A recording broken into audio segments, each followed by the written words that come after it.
Well, greetings and welcome everyone to our Apps and Infrastructure Community Call for March. My name's Jeff Wagner and I'm a partner strategist with Microsoft. This month we're going to cover Azure Infrastructure as a Service. We're going to try and focus on what's new in the last 3 to 6 months or so. With that said, there's a lot new and there's a lot of slides, and I'm not going to go through every slide. I'm just going to try and hit some of the key features that have come out in the last 3 to 6 months. So if you have any questions at any time, please feel free to come off mute and ask them or drop them into the IM window, and we'll do our best here to try and get through all of the content. There's just so much has taken place in the area of compute, network, and storage. There's just a lot of ground to cover. So let's get started. And basically, what we're going to go over: compute, network, and storage, and just a brief overview of IaaS for those of you who might be new to the cloud. So when we look at some of this, especially Microsoft Azure, here's our 4 key pillars that we focus on. Now, this is what customers are excited about, what Azure brings to the market.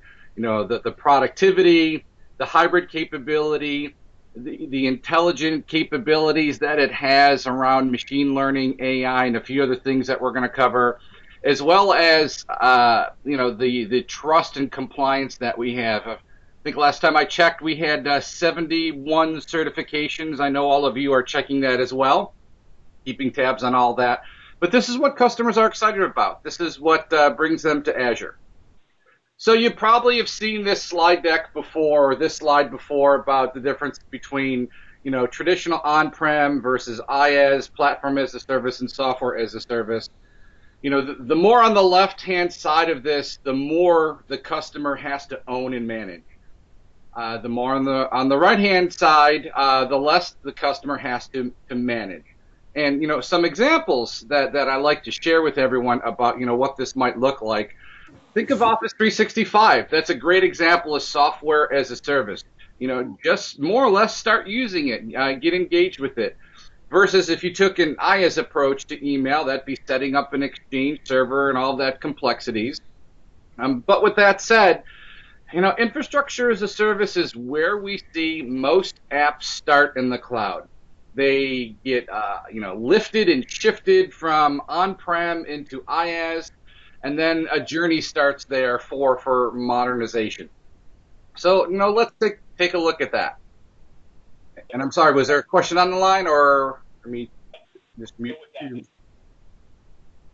All right. So, there you go. I've muted the audience, so if you have any questions, please drop them into the IM window.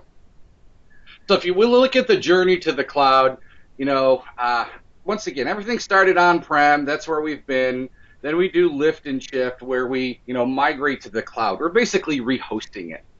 But nowadays, there's a lot of things coming out, especially, with containers and serverless, where we're taking a different approach to application modernization. We're refactoring, re-architecting.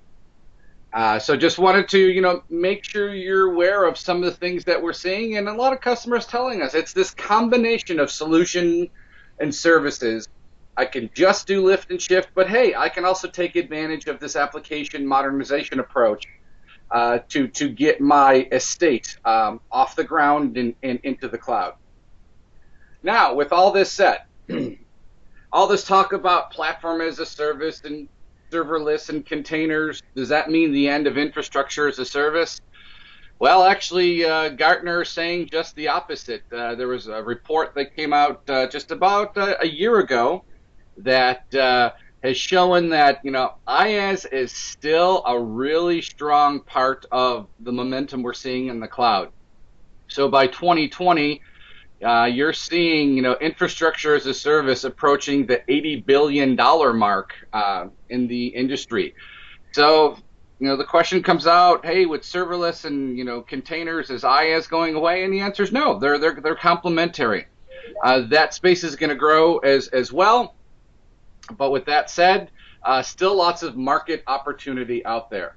And we're seeing, a lot of our revenue within Azure comes from IaaS workloads. That's very interesting. Ironically, if you think about, 2009 and when we launched Windows Azure, not even Microsoft Azure, we thought IaaS was dead. Everybody had virtualized. That's old school.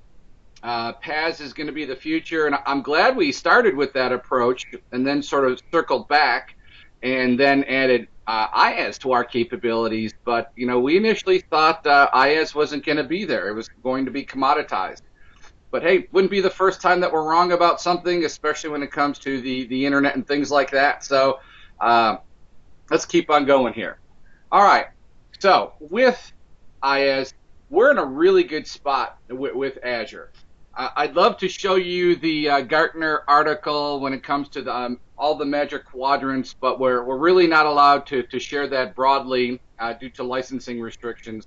But I do want you to know, I think there's 13 different quadrants here. We're leaders in all these. It's not just infrastructure as a service. It's a pretty broad set of capability that we have here, where we've been, one of the two leaders that you'll typically see. It's us and AWS in all these different categories.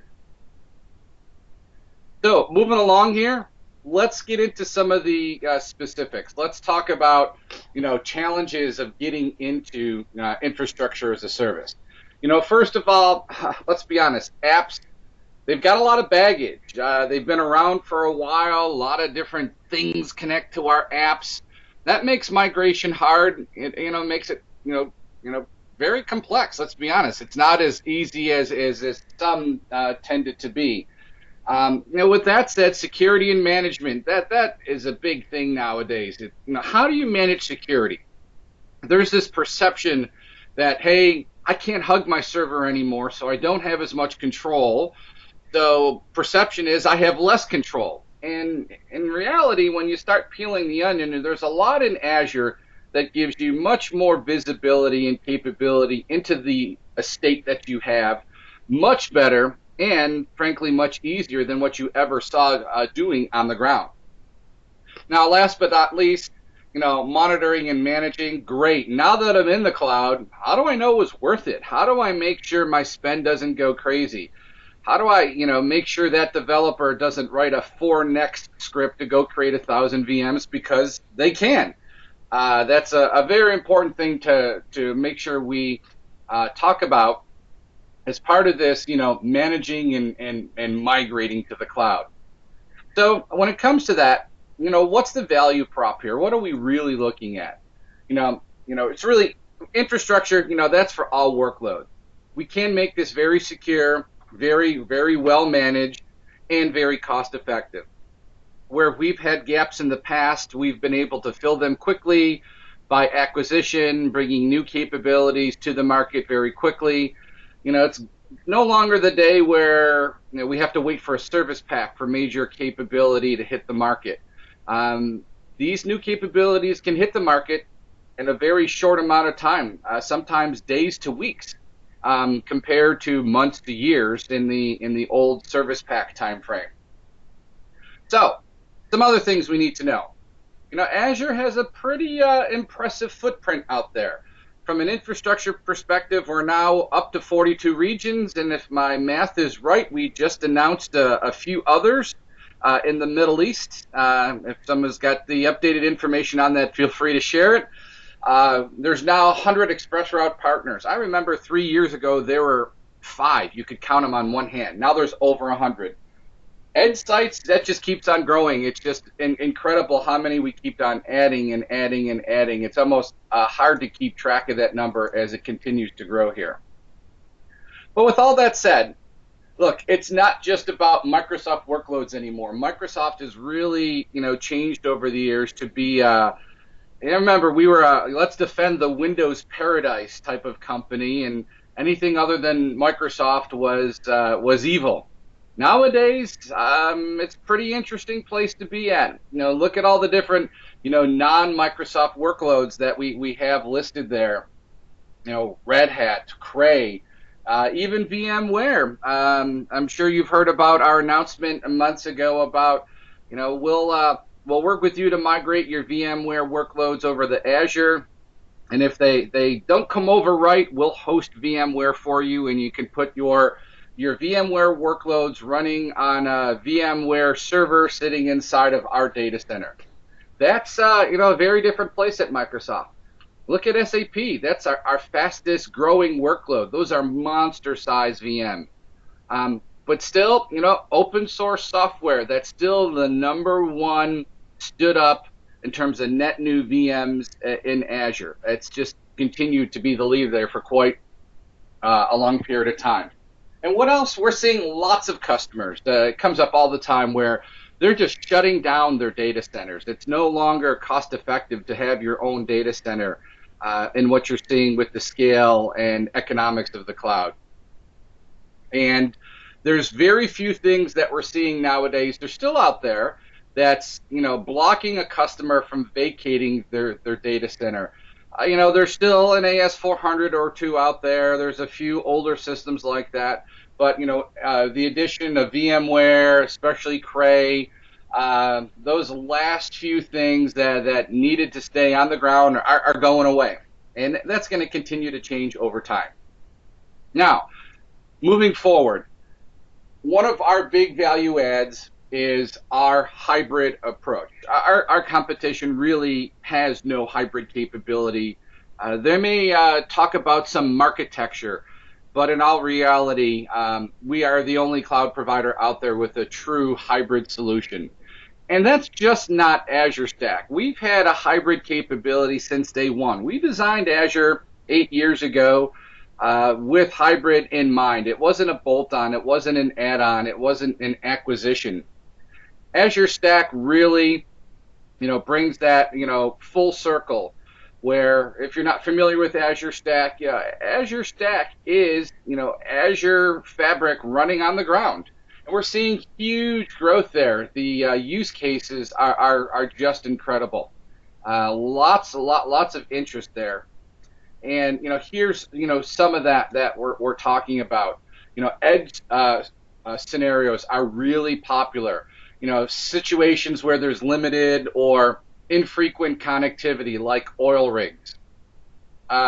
There's a few very big customers out there that are taking this approach. Hey, wherever Microsoft stands up Azure, we're going to leverage that. But in the countries that we're in and Azure's not, hey, no problem, we're going to stand up our own Azure Stack there. So no matter where they go, no matter where they conduct business, there's Azure there for them to use. Another great scenario that we're seeing is regulatory requirements. I personally work with a lot of partners that focus on the federal space. And, an implementation of Azure Stack allows a partner to immediately take advantage of a lot of the compliance and regulatory concerns and requirements that their customers have very quickly without them having to go through a long, drawn-out, and expensive certification process. Now, as I mentioned, we've got a lot of different security and compliance related badges here. 71 certificates last time I counted. Big one that's popping up now is GDPR. We've been working on that for some time, and if you're not familiar with that, that's where, within the EU, you have to provide the ability for individual data to be deleted at the request of a customer. Why it's really impactful is if you're non-compliant or failure to comply with this capability, it's potentially massive fines to your organization. So the threat is real from a failure to comply perspective. So we've been working at this once again for some time. We've just launched some tools that will help you be GDPR compliant. So lots of activity taking place there. So let's keep on moving here. Still lots of ground to cover. When we look at this, we really got this, full security approach that's, I think it's very comprehensive, to the point where, the saying about flattery. Well, our competition, they're copying what we're doing. They've realized that, they respectively have gaps in this area. So when it comes to what we're able to do here, and there's just a few things called out here from threat protection to disaster recovery to update management to cost management. We've really got this full life cycle of services available to you, from inception all the way through ongoing policy and cost management of your assets within not only just Azure, but a lot of our capabilities now extend to hybrid environments, other clouds, as well as solutions and services that you may have still on the ground. So looking at some of those as well, Azure Security Center, that is very big. We could probably spend just a few hours just on that alone. Azure Backup, everybody backs up, right? Wink, wink, nudge, nudge. This is a great way to go and visit every customer you've ever done business with and talk to them about, implementing a cloud-based backup strategy. Now, in addition to that, we, for decades, have been generating logs in all of our operating systems. We only look at them typically when there's a problem, and by then it might be too late. We look at log analytics, our ability to collect all that data from so many different data sources and be able to analyze it and take meaningful, actionable actions and steps to look at what's going on is just incredible. Now, as we continue to move forward here, back to cost effective, there's a few things I want to make sure that you're aware of. So we have a price match commitment when it comes to this. We're just going to match we're just simply going to match any AWS pricing on infrastructure as a service. We should not be losing any deals anywhere when it comes to pricing. We've got a lot of innovative solutions that have come out, low priority VMs, our per second billing, our B series, our burstable VMs. And now officially we have an officially branded solution to compete against Glacier, which we've always had. Now we just have an official name called archival storage. Once again, all the way back to cost and governance, that ability to manage our costs for what we're doing, as well as use something like Azure Advisor, sort of kind of a built-in consultant to the Azure portal to tell you where you might have some things misconfigured. Here's some recommendations that we have to make things a little bit better. So ROI, this is one of those tricky subjects, but we can see pretty significant ROI when it comes to IaaS on Azure. Now, if you just lift and shift and don't leverage all the capabilities that I just spoke about, you're not going to see these savings. This all comes from a couple studies that we did that came out in 2016 and 2017. So not everyone's going to see 435% ROI, but it is possible. It is only possible, once again, if you take advantage of these capabilities that that I talked about earlier. Once again, cost and governance. Leveraging the right type of VMs, be it low priority VMs, maybe B series, auto shutting down VMs that aren't used, things of that nature. Hybrid use benefit, taking advantage of that investment you've got in software assurance and transferring it to the cloud. So we covered a lot of cool stuff, but let's get into the really fun stuff. Let's get into some of the technology. So this is all about CNS, compute, network, and storage, the central nervous system, as I like to call it. So let's focus in on the compute side of things.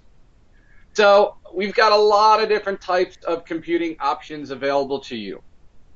Lots of different types and specs of these different types of VM. So some of the big ones, the B series, the burstable, those are our most economical. They're highly cost competitive. How often does a VM sit there idle? Then maybe once or twice a week or a month when a report needs to be run or a process needs to take place, those VMs kick it into high gear, process that, and produce a report or whatever the case may be. Those B series or burstable VMs allow you to take advantage of that idle time in terms of reducing your cost. Now, all the way on the flip side of that, we've got our new LV2 VMs. They have 16 terabytes of local SSD for, Mac Daddy super high throughput solutions that are out there. So, we've got you covered from one end of the spectrum to the other. From memory optimized to HPC to graphic computing capabilities. We've got just a full spectrum, and we're always adding them. It's very interesting to see how quickly we release all this.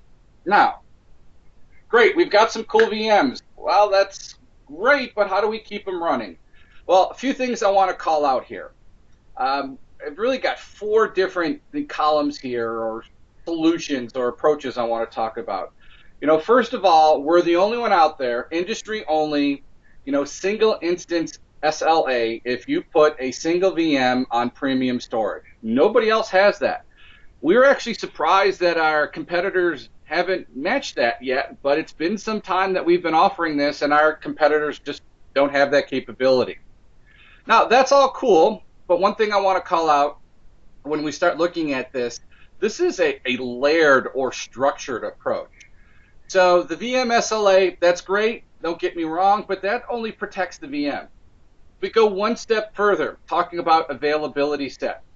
Availability sets really protect you at the rack level. That's where you have two VMs, one running in rack A, one running in rack B, and we make sure that there's one of those VMs running all the time. Okay, great. That's our next step.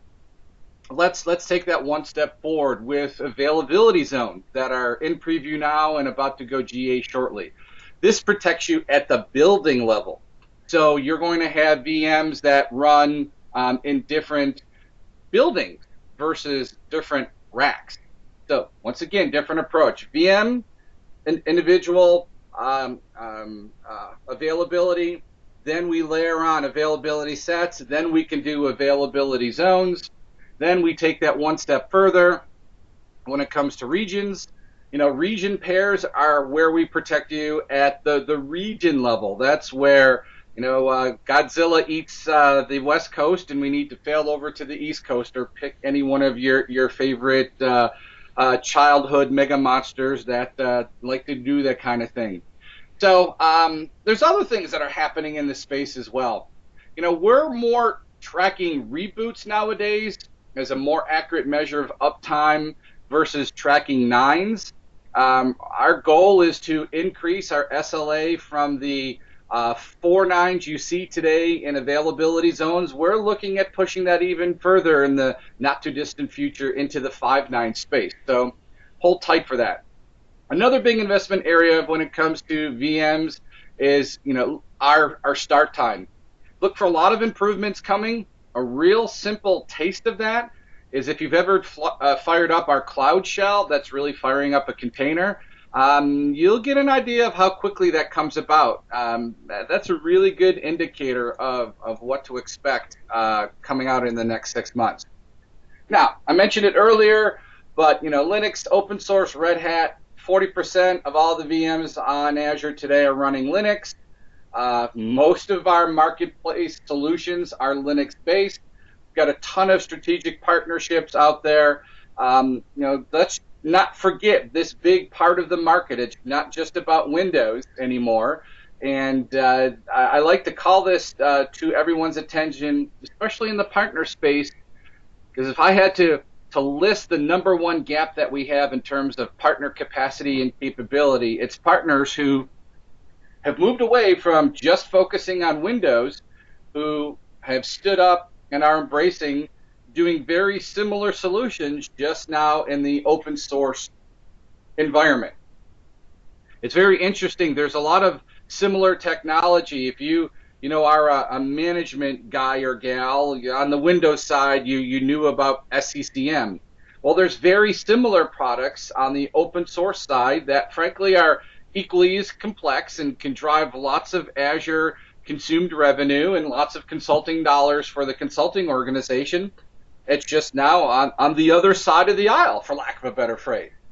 So with that said, look, we now have 4,000 apps in the Azure marketplace and growing. They're certified, they're ready to go, can tie directly into your Azure Active Directory from an authentication and authorization perspective. Now, with all this said, we've got apps, we've got all this cool stuff. One of the big questions that comes up is how do I get there? We're trying to go with this low friction adoption approach to getting your on-prem assets into Azure Infrastructure as a Service. and the tool that we launched there is Azure Migrate. I'm going to put a plug in now for our call next month. We're going to be covering Azure Migrate, but it really solves one of the big gaps we had, which is we really didn't provide an easy way to go out there and discover and assess all of the individual elements running on the ground for compatibility to move to Azure from a lift and shift perspective. It's really a pretty impressive tool. It does compete with a lot of partner and third-party solutions out there. It is free, and once again, we'll be covering this in detail quite a bit next month on our community call, so we encourage you to come back. But that really helps us, as I like to say, eliminate the last barrier when it comes to getting migrations, especially lift and shift migrations done. All right, cool. Let's keep on going. Let's talk about storage. We've got a lot of new going on in this space. So, all right, let's keep on going here. Let's build this slide out. Now, traditionally we've provided, 3 different types of storage: disk storage, blob storage, and file storage. This has really transitioned over time to a lot of new capabilities, especially in the last 6 months. I'm calling out a few things here that I'll go more in detail on. One of the big ones I want to call out, and I think it's highly overlooked, especially in lift and shift scenarios as customers are retiring their data centers, is Azure File. That is a very easy way to take the file servers that you have on the ground today and move them into the cloud. And I'm going to cover a new capability called Azure File Sync here in just a few moments, where we can turn that file server that's been on the ground forever, really turn that into a more or less a file server cache, and then make Azure Files in the cloud be your primary file server. And there's some other cool things out there. We're going to talk about Data Box and a few other neat things. So let's get into some of the details here. So, especially in infrastructure as a service, every VM needs disk. We've got a couple different performance tiers. Premium, that's our SSD drive. Standard is our good old-fashioned SATA hard disk drives. We manage them nowadays via, our managed disks. That's the recommended approach. We still have the capability for you to do it the old-fashioned way, which is ironically just a year ago. About a year ago is when managed disks came out. Still can create storage groups. But, what's important here is we really take a different approach compared to our competitors when it comes to providing our drives. And this is some of the what's new stuff.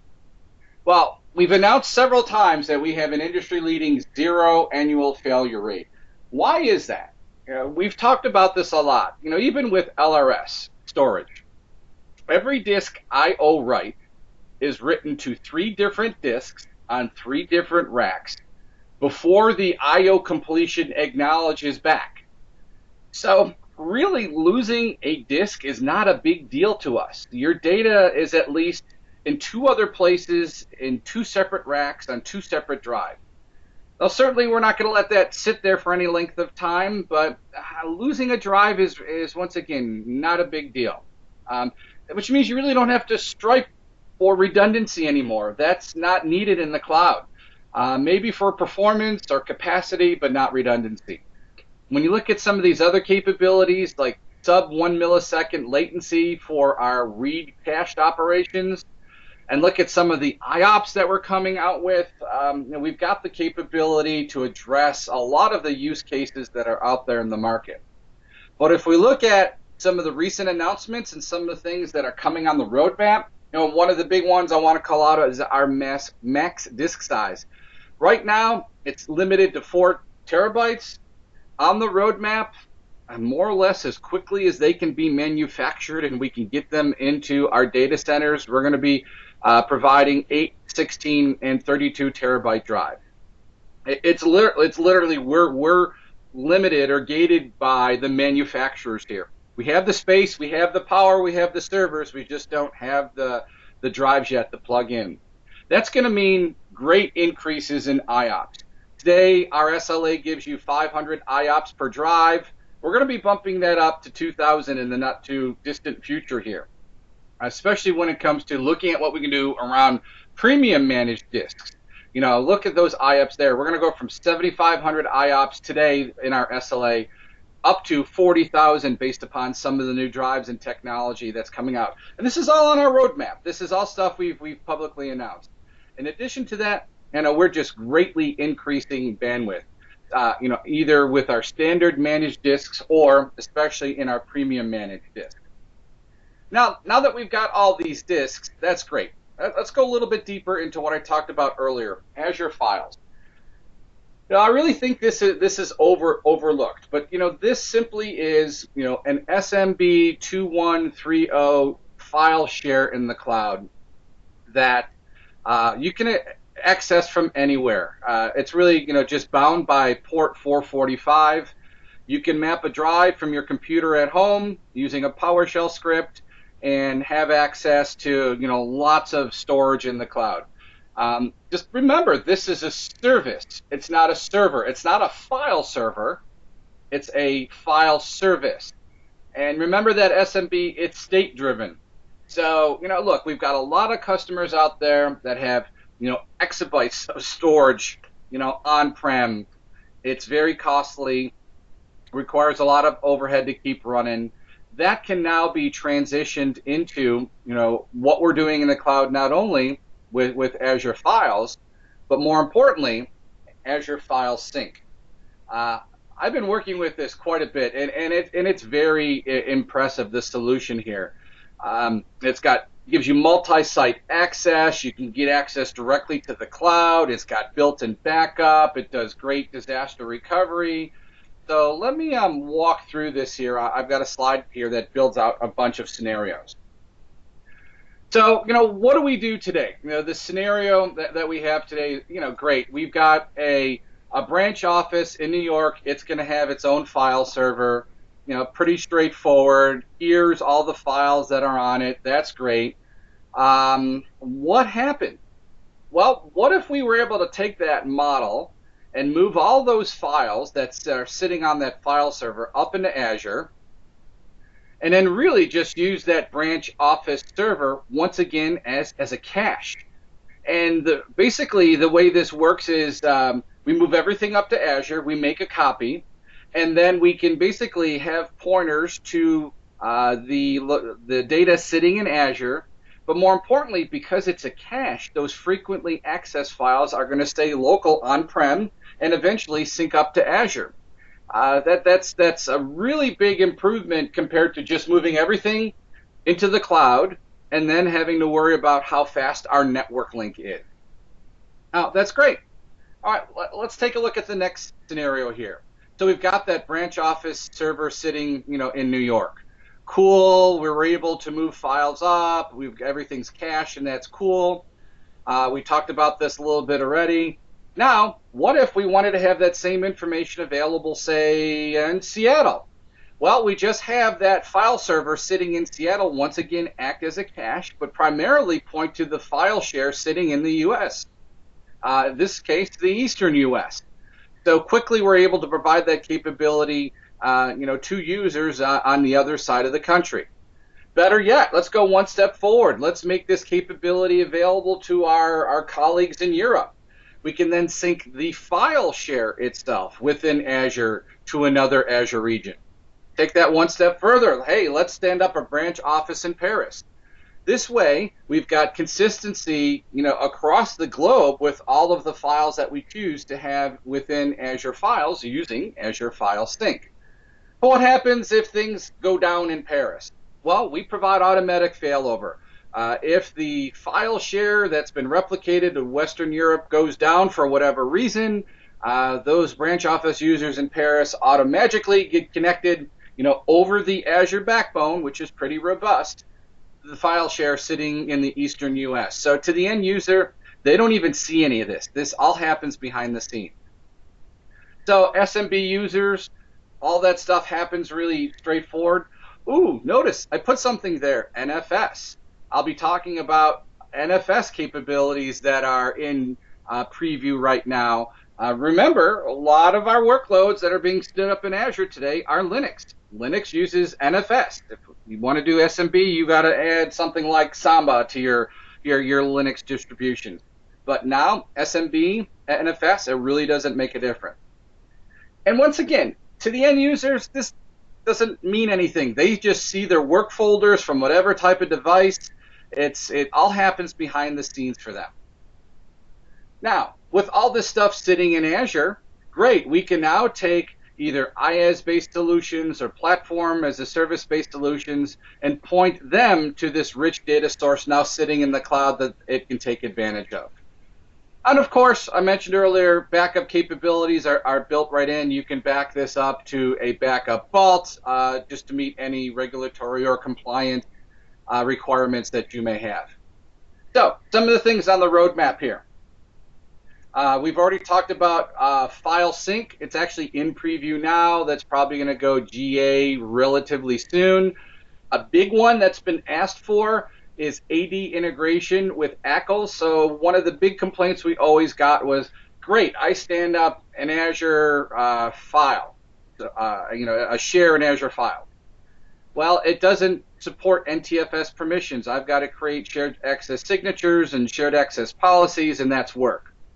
Well, we have now in preview the ability to use AD integration. So all of those NTFS permissions that you created on the ground will now transfer up to shares sitting in Azure's, even those, you're working through Azure File Sync. That's a pretty big enhancement there.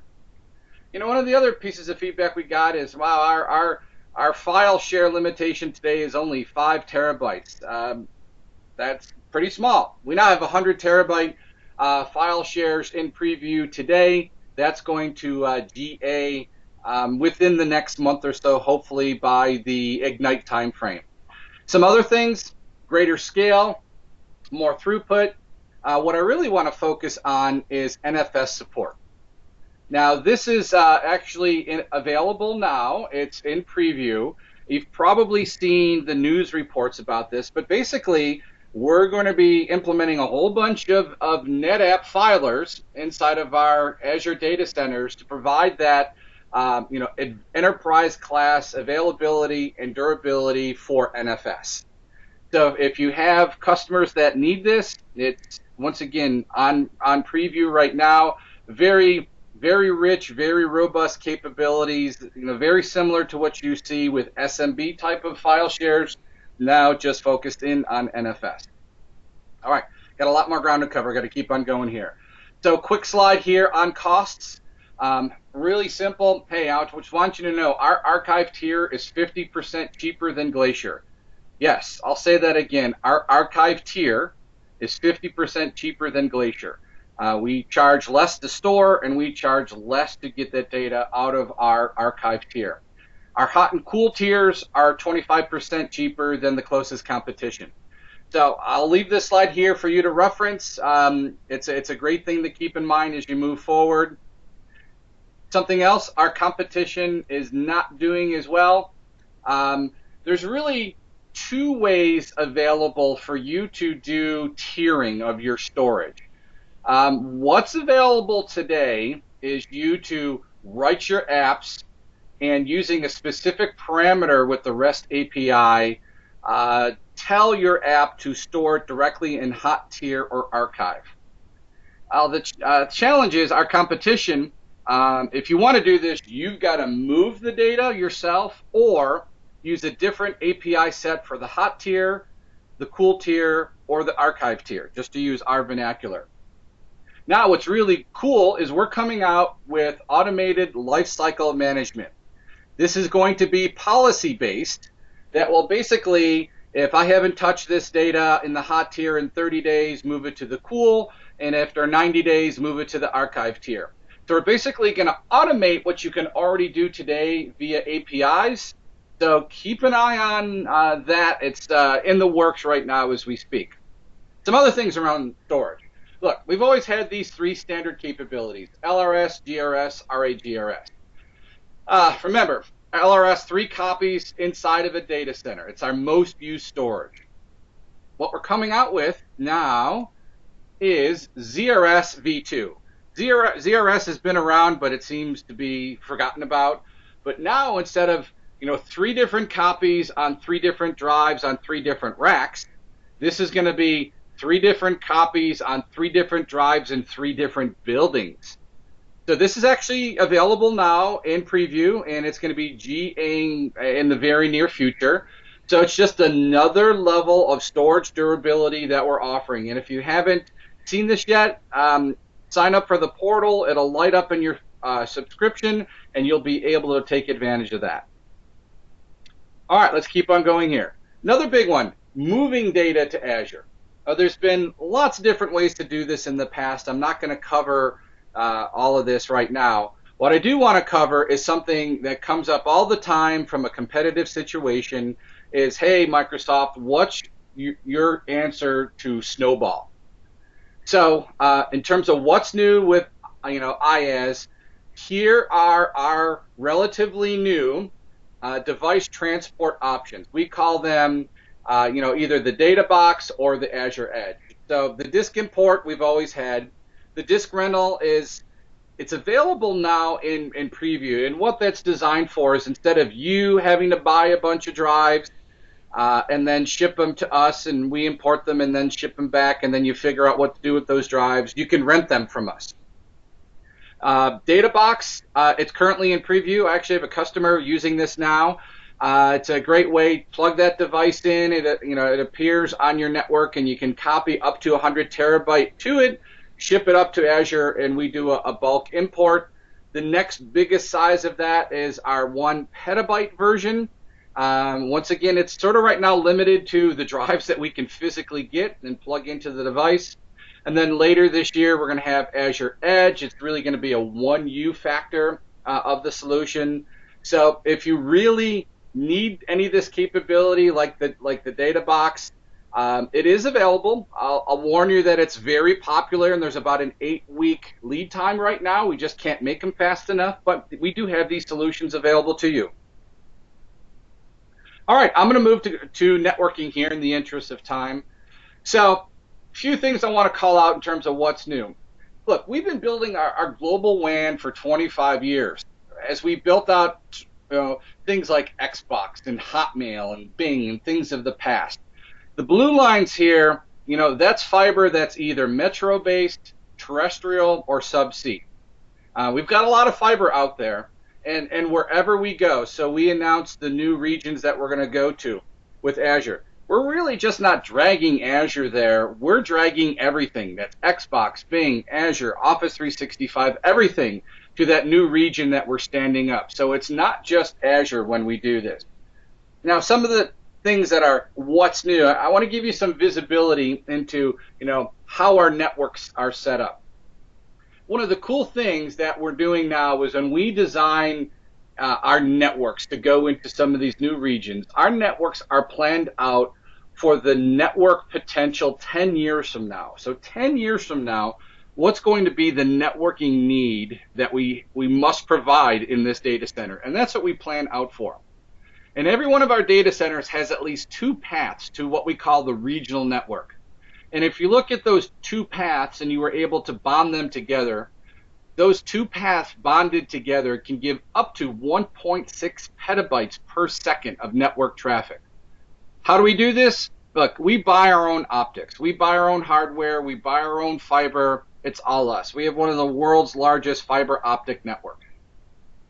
So in the interest of time, I'm going to keep on going here, talk about some of the cool new features and capabilities. One of the big ones is, denial of service. So we've been doing denial of service at Microsoft for 12 years. We just didn't tell anyone. It's something we had to do a long time ago because of who we are and how we're attacked. And for a long time, we've had this ability on the Azure backbone to look at the different traffic patterns and profiles, and block a lot of the most common ones. 60 plus is what we're calling out here. Very cool, very neat, but that's at the Azure backbone. Well, what we're doing now with the advanced capabilities of denial of service is we're giving you the capability as a feature to move that to the VNet level. So with that, not only are we doing denial of service at the Azure Backbone level, you have the capability now to implement a further layer of denial of service detection at your VNet layer. And that's actually in preview right now today. So some other things. Look, going back a little bit of time ago, not too long ago, a few years, which is ancient in cloud times, we only had network ACL. We came out with NSG. Immediate problem was we really didn't have a good way to manage all those roles, so we added service tags. So what I want to call out and make sure that you leverage is look at these service tags down here. Instead of just being a deny all, you can get very verbose with some of these tags out there. So it's easier to manage all of the potential NSGs that are out there. Some other things that have come out in terms of what's new. We've increased our capabilities around load balancers, now up to 1,000 VMs on the back end. Great resiliency. We now have high availability ports, and I'll provide you a link on what that means and how you can leverage that. So what about, okay, cool, IaaS is great. What about platform as a service capabilities? Well, one of the challenges we had is, hey, Microsoft, your service is great, but every time I stand something up, like a SQL Server or something else, there's a public IP on them. So what we recently announced is the ability to take that public IP address and stuff that into a VNet as a service endpoint. So the only way you can access those service endpoints is through the VNet. That IP is no longer seen or available on the public internet. So if you've got security concerns around that, here's a new feature in networking that you can apply, once again, not just to platform as a service capabilities, but use this as infrastructure as a service.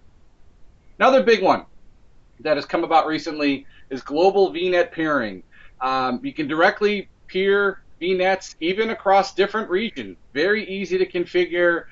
It goes through the Azure Backbone, which I showed earlier can be mighty fast in terms of network throughput, so keep that in mind. Some other things I want to call out here in networking. Accelerated network. This has gone GA. I don't see why you should not be using this. This should be lit up in all of your VMs that you're doing today. Enable this on the appropriate VMs that have this capability, and you can get 30 gig bandwidth VM to VM within a region. That's moving pretty quick, folks. That can move a lot of data in a short amount of time. So some other things here as we continue to wrap things up. So what about monitoring all this network stuff? I think this is also one of those what's new in IaaS that a lot of folks may not be mindful of. It's monitoring. Have you gone into the network monitor capability within Azure and looked at this type of information? In years past, if you had to do this on the ground, this was a multi-month consulting engagement just to implement the infrastructure to instrument all of this, and then even more time to write a Power BI interface. Now this is just a capability inside of the Azure portal. So that's the last thing I wanted to cover. I'm going to take a breath with 9 minutes left. Are there any questions before we switch over to what I call open mic, where we stop the recording?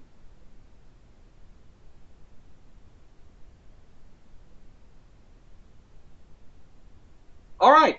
Well, thanks, everyone. If there aren't any other questions, I'm going to stop the recording, say thank you for attending, and I'll see you in our open mic section.